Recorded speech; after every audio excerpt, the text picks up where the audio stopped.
இன்றைக்கி ஒரு lunch preparation video தான் பார்க்க போகிறோம். வாங்க வீடியோக்குள்ளே போகலாம்.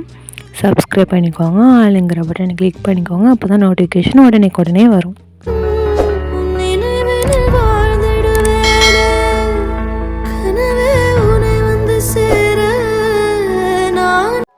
லஞ்சுக்கு ஃப்ரெஷ்ஷாக மீன் க்ளீன் பண்ணி எடுத்து வச்சுருக்கேன். இப்போது மீன் குழம்பு செய்கிறதுக்கு புளி ஊற போட்டுக்கலாம். இப்போ மீன் மசாலா பரட்டி நம்ம ஒரு சைடு வச்சிடலாம். மிளகாய்த்தூள் 2 ஸ்பூன் அளவு மிளகாய்த்தூள், ஒரு பிஞ்சு மஞ்சள் தூள், தேவையான அளவு உப்பு. அரிசி மாவு போட்டால் தான் அதுலேருந்து மசாலா உதிராமல் இருக்கும். அதனால் அரிசி மாவு சேர்த்துக்கணும். தண்ணி ஊற்றி நான் மிக்ஸ் பண்ண மாட்டேன், ஆயில் ஊற்றி தான் மிக்ஸ் பண்ணுவேன். அதனால் நல்லா ஆயில் ஊற்றி மிக்ஸ் பண்ணிவிட்டு மீனை போட்டு நம்ம மேரினேட் பண்ணி வச்சுக்கலாம். மீனில் எல்லா சைடும் படுற மாதிரி நல்லா பரட்டி எடுத்து வச்சுக்கலாம். நம்ம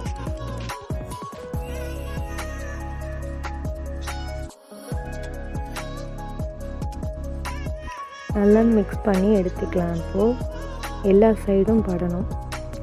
இப்போது நல்லா மேரினேட் பண்ணியாச்சு. அது ஒரு சைடு மூடி வச்சிடலாம். ஒரு சைடு ரைஸ் வெந்துகிட்ருக்கு. ரசத்துக்கு இப்போ புளி கரைச்சல் எடுத்து வச்சுருக்கேன். தக்காளி 2 தக்காளியை நல்லா கரைச்சி எடுத்துக்கலாம். ரைஸ் அதுக்குள்ளே வெந்துடுச்சு. அது அப்படியே வடித்து விட்டுடலாம். ஒரு பானை சோத்துக்கு ஒரு சோறு பதம்னு சொல்லுவாங்க. ஒரு பருக்க அரிசி எடுத்து நம்ம நசுக்கி இந்த மாதிரி பார்த்தோன்னாலே வெந்துருச்சுன்னு வடிச்சிடலாம். ரசத்துக்கு மிளகும் பூண்டும் ஒரு ஓட்டி எடுத்து வச்சுக்கலாம். இப்போ ரசம் தாளிக்கலாம். எண்ணெய் ஊற்றி கடுகு நல்லா வெடித்து பொரிஞ்சு வரட்டும். இப்போது இந்த ஸ்டேஜில் பட்டை மிளகா ஒரு 2 பட்டை மிளகாவை ஆட் பண்ணிக்கலாம். நம்ம பூண்டு நசுக்கி வச்சுருக்க பூண்டை நம்ம ஆட் பண்ணி அதோட பச்சை வாசனை போகிற வரையும் நல்லா வதக்கிக்கலாம். அப்புறம் பச்சை மிளகா ஒரு 2 பச்சை மிளகா நீட்டை வாக்கில் கட் பண்ணி சின்னதாக வச்சுருக்கேன். அதை ஆட் பண்ணி நல்லா பொரியட்டும்.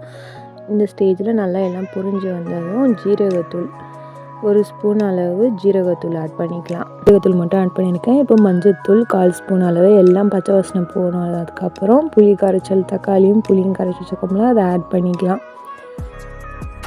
இப்போ கொத்தமல்லி தூள்னாக்கா அவ்வளோதான். ரசம் உப்பு போட்டு நம்ம தேவையான அளவு உப்பு போட்டுக்க வேண்டியதான், அவ்வளோதான். இப்போ மீன் பரட்டி வச்சுருக்க மீனை பொரிச்சிக்கலாம். மீன் குழம்பு வீடியோ நான் ஏற்கனவே போடுறதுனால நான் மீன் குழம்பு செய்கிறத நான் இதில் எடுக்கலை. மீன் மசாலா பரட்டி வச்சுருக்க மீன் எல்லாத்தையும் ஒன்று அப்படியே நம்ம வச்சிட வேண்டியதான். நம்ம ஃபஸ்ட்டே மீனை மேரினேட் பண்ணி வச்சிட்டோம்னாக்கா நல்லா உப்பு மசாலாலாம் சேர்ந்து நல்லா இருக்கும். அதனால தான் ஃபஸ்ட்டே இது பண்ணியிருக்கோம். ரசத்துக்கு நல்லா கொதிக்கக்கூடாது. லைட்டாக பொங்குற ஸ்டேஜ்லேயே நம்ம ஆஃப் பண்ணிக்க வேண்டியதான். ஒன்று கொஞ்சம் லைட்டாக பொங்கி வரட்டும் ரசம்.